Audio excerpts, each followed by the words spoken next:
په همدې اړه به د چارو څېړونکی موقت ارزونه هم تاسو سره شریکه کوي چې په امریکایي پوهنتون کې د تورې بهیري او کاسپین د مطالعاتو د مرکز مشر دی. دوی ته به ستړي مه شي، وایي مهرباني مو وکړه چې موږ سره په خپرونه کې یاست. ډېره مننه، په خیر راغلی. زما لومړی پوښتنه دا ده چې نن جمهور رئیس اوباما د اوکرائن د صدراعظم سره ګوري. آیا د دوی ترمنځ د ډیپلوماتیک حل کوم لاره هم لیدل کېږي او که نه وي نورې کومې لارې چارې شته چې ټول اړخونه نور څه نه وي پرې تر یوه حده پورې موافقې ته ورسېږي؟ Thank you. There is always, of course, diplomatic solution. Even in times of war, there is a diplomatic solution. So we are not at that stage, luckily, yet. There are not going to be any easy decisions anymore because parties put themselves in a very difficult situation. I'm talking about Russian leadership at this point. Expectation in among Russian population as well as inhabitants of Crimea is that Crimea will go to Russia. And unfortunately,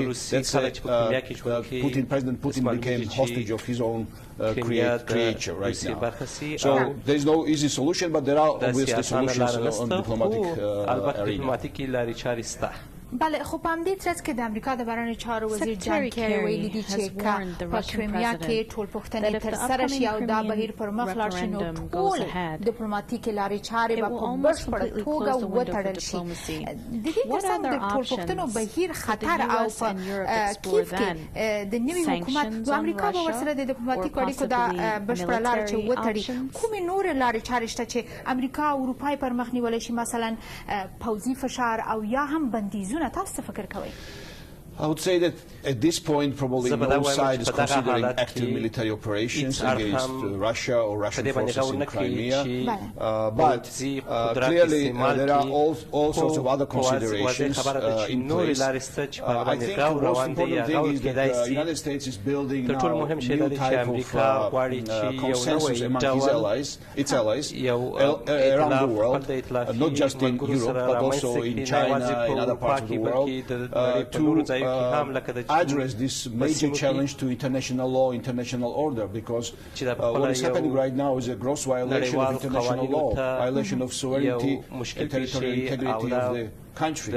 And addressing that is not going to be, as I said, easy, but there are several steps that the United States and world community is planning. One is to strengthen NATO allies and ensure that they are defended militarily, countries like Poland, Baltic states and other members of NATO.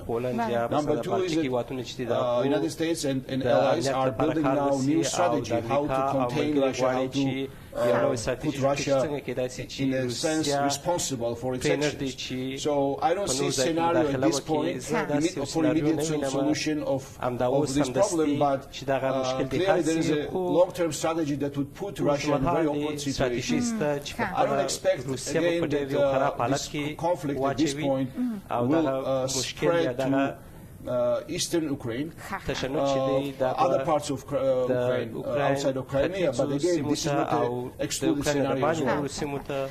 بله، په کیف کې نوی حکومت تاسو څنګه ازوئ او ترڅنګ یې جمهور رئیس یانوکوویچ پرون اعلامیه خپره کړه او راڅرګند شو ویل چې هغه هیواد مشروع جمهور رئیس او بیرته به ستنیږي. آیا دا ګورئ تاسو په راتلونکي کې؟ I would say that the major task for new government is first of all establish legitimacy through new elections. So, but preparation for elections obviously halted or damaged through this gross violation of territorial integrity of Ukraine. So, new government is facing major challenges. One is ensuring stability inside of country, but also to deal with the many economic problems that country has. One of them is obviously a large debt that Ukraine needs to repay. As you know, the United States collected $1 billion in loan package, and also European Union committed $15 billion in support. So that's what the major task of the Ukrainian government is. On the other hand, I really don't see a scenario for Yanukovych to come back. Yanukovych turned himself into a puppet of Russia right now, so he has no respect anymore inside of Ukraine.